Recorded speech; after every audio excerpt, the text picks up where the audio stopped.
œufs de poule, l'aliment le plus produit sur Terre en nombre d'unités.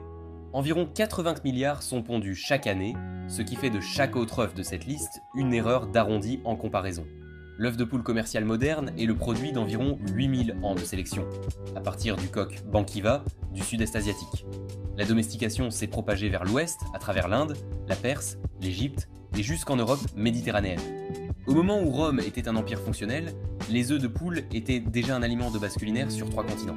La coquille est du carbonate de calcium, suffisamment poreuse pour permettre les échanges gazeux pendant le développement de l'embryon, ce qui explique aussi pourquoi les œufs absorbent les odeurs dans un réfrigérateur.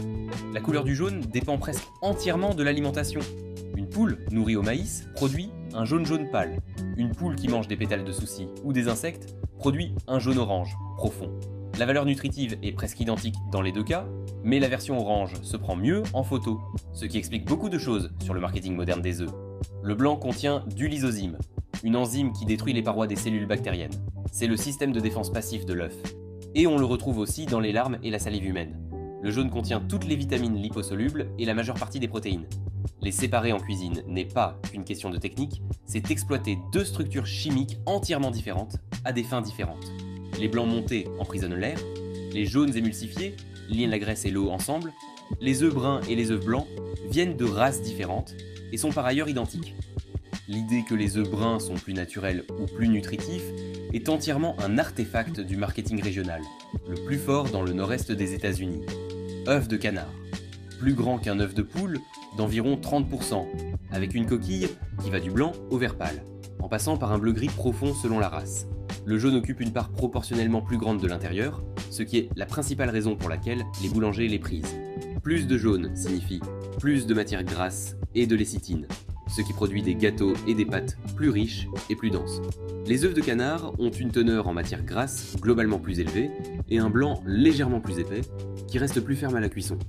La saveur est plus prononcée qu'un œuf de poule, pas de façon dramatique, mais suffisamment pour qu'un œuf de canard au plat, mangé à côté d'un œuf de poule au plat, fasse l'effet d'une comparaison entre un croquis et une peinture à l'huile. L'usage culturel le plus important de l'œuf de canard n'est pas frais. Les œufs de canard conservés se divisent en deux grandes traditions. L'œuf salé, populaire dans tout le sud-est et l'est asiatique, est fabriqué en plongeant des œufs crus dans une saumure ou un mélange sel-argile pendant plusieurs semaines. Le jaune se transforme en une sphère orange granuleuse et intensément savoureuse que l'on tranche dans le congee de riz ou les gâteaux de lune. L'œuf de 100 ans, pidan en mandarin, consiste à faire macérer des œufs de canard dans un mélange alcalin de cendres, d'argile, de chaux vive et de sel, pendant des semaines, voire des mois. Les blancs deviennent noirs translucides. Les jaunes deviennent vert foncé et crémeux. Le processus est une réaction chimique contrôlée, pas une fermentation. Le résultat a le goût d'un fromage affiné fort croisé, avec quelque chose qu'on n'arrive pas tout à fait à catégoriser. Et il est fabriqué dans la province du Hunan, depuis au moins la dynastie Ming. œufs de caille, assez petits pour que 5 d'entre eux correspondent approximativement au volume d'un œuf de poule. La coquille est blanc cassé, avec des taches brunes et noires irrégulières qui varient d'un individu à l'autre, rendant chaque œuf visuellement distinct.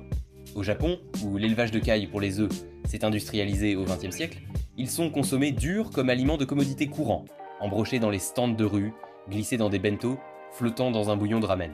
La caille japonaise, Coturnix japonica, a été domestiquée à partir de populations sauvages, du Japon et de Chine, et est devenue un grand producteur d'œufs, après que des programmes de sélection des années 1940 et 1950 ont fortement augmenté la fréquence de ponte.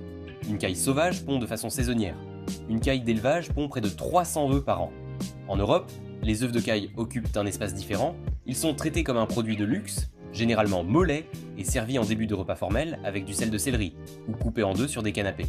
Le même œuf, mangé comme street food à Tokyo, et comme garniture gastronomique à Londres. La membrane de la coquille est considérablement plus résistante par rapport à l'épaisseur de la coquille que celle d'un œuf de poule, ce qui fait de l'épluchage des œufs de caille dur un processus lent et irritant que les cuisiniers professionnels n'ont jamais tout à fait résolu. Sur le plan nutritionnel, le rapport jaune-blanc est plus élevé que dans un œuf de poule, ce qui signifie une concentration en matière grasse et en cholestérol plus forte au gramme, bien que la petite taille maintienne les chiffres absolus modestes. œuf de faisan. Légèrement plus grand qu'un œuf de caille, plus petit qu'un œuf de poule, avec une coquille vert olive ou brun pâle. Les faisans à collier, l'espèce responsable de la plupart des œufs disponibles dans le commerce ou dans les fermes de gibier, ont été introduits en Grande-Bretagne depuis la Chine il y a plusieurs siècles. et les œufs apparaissent dans les registres culinaires anglais au moins depuis le XVIIe siècle, généralement dans le contexte des repas de domaine et des foyers aristocratiques disposant de terres de chasse privées. Ils ne sont pas élevés à l'échelle industrielle. Les faisans sont de mauvaises pondeuses commerciales, environ 35 à 40 œufs sur une saison de printemps, contre une ponte quasi quotidienne pour une poule. La plupart des œufs de faisans disponibles aujourd'hui proviennent de fermes de gibier qui élèvent des oiseaux pour la chasse, où les œufs collectés avant l'incubation sont vendus comme produits secondaires. La saveur est plus riche qu'un œuf de poule, avec une note plus giboyeuse, légèrement minérale, provenant du jaune. Les blancs cuisent plus ferme. Dans la gastronomie britannique, la préparation standard est mollet et servie avec des mouillettes de pain grillées, ce qui est soit charmant, soit résolument démodé selon le point de vue où l'on se place.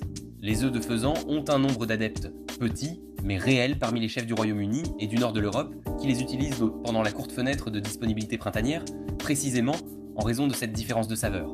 En dehors de cette fenêtre et de cette région, ils sont largement invisibles. Œufs de saumon. Les œufs de saumon du Pacifique et de l'Atlantique, récoltés avant la fraie, salés et consommés sous le nom d'ikura dans la cuisine japonaise, ou de caviar rouge dans la tradition russe et scandinave. Chaque œuf individuel est assez grand pour être clairement visible, environ 4 à 6 mm de diamètre, translucide, de couleur orange à rouge profond, avec une membrane qui éclate lorsqu'on la presse entre la langue et le palais, libérant une bouffée de liquide salé et gras à l'intérieur. Le mot ikura vient du russe ikra, qui désigne les œufs de poisson en général, et est entré dans le japonais par le contact linguistique des pêcheurs d'Hokkaido qui commerçaient avec des pêcheurs russes au XIXe siècle. Le Japon a importé non seulement le produit, mais aussi le vocabulaire. Le processus de salage est simple. Nettoyer les poches d'œufs, séparer les œufs individuels de la membrane, les salaire avec du sel sec ou une saumure préparée, et réfrigérer. Le sel extrait légèrement l'humidité, affermit la membrane et approfondit la saveur. Un salage excessif les rend durs et intensément salés. Un salage insuffisant les laisse fragiles et fades. Au Japon, l'ikura est le plus souvent servi sur du riz avec une feuille de nori, en sushi, ou comme garniture pour le donburi, des bols de riz avec diverses protéines.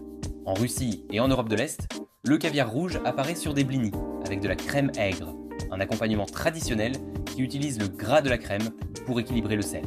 Les œufs de saumon contiennent de fortes concentrations d'acides gras oméga 3 et d'astaxanthine, le pigment qui donne aux œufs, comme à la chair du saumon, leur couleur orange-rouge.